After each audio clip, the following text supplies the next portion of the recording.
Alors Cécile, avec son père, il y avait aussi des difficultés.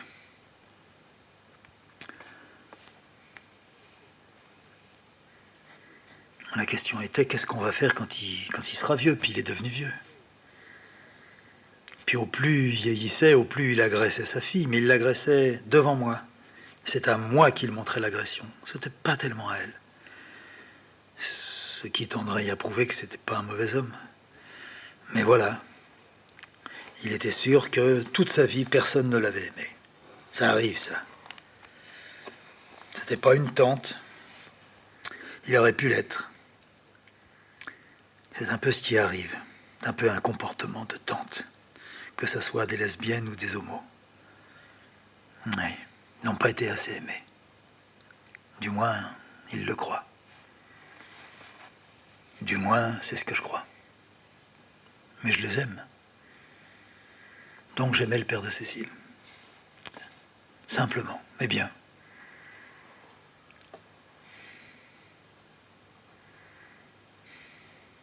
On l'a fait venir pas très loin de chez nous ici, c'est-à-dire La Châtre, Crevant, enfin.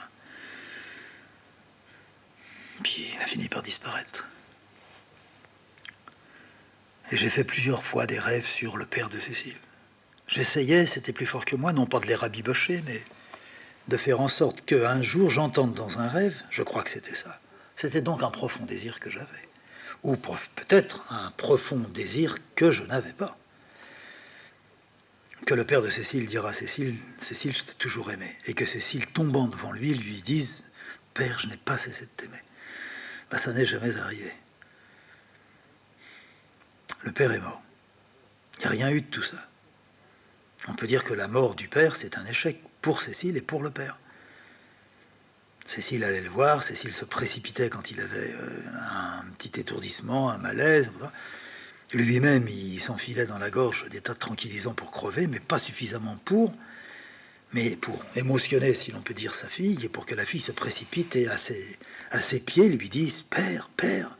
C'est ça qu'il voulait. C'est pas simple. On peut éviter tout ça. On peut éviter, mais on n'évite pas. Le père est mort. Je l'avais vu quelques jours avant sa mort. Cécile revenait de Paris, j'étais allé le voir avant l'arrivée du train de Cécile, et voulant éviter à Cécile de revoir son père. Le père était très délabré.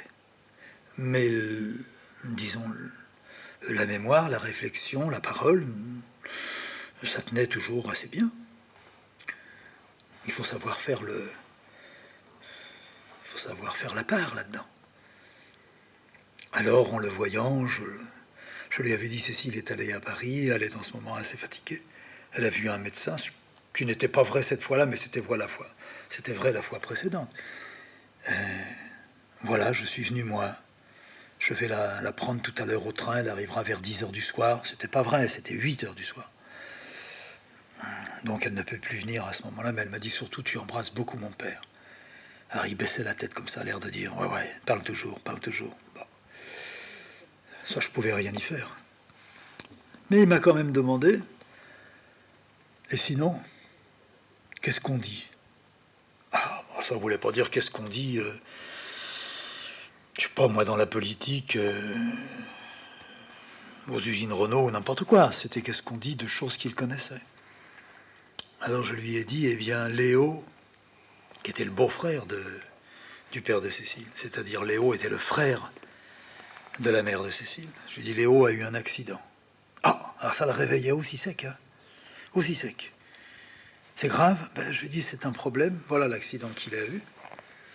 Alors, de façon très judicieuse, je lui ai fait le rapport de l'accident qu'on nous avait fait d'ailleurs, que la femme de Léo nous avait dit, c'est-à-dire, il était dans l'autobus avait freiné d'un grand coup, je ne sais pas pourquoi, pour un cycliste qui passait devant l'autobus ou une voiture, enfin bon, ils avaient évité l'accident, grand coup de frein, mais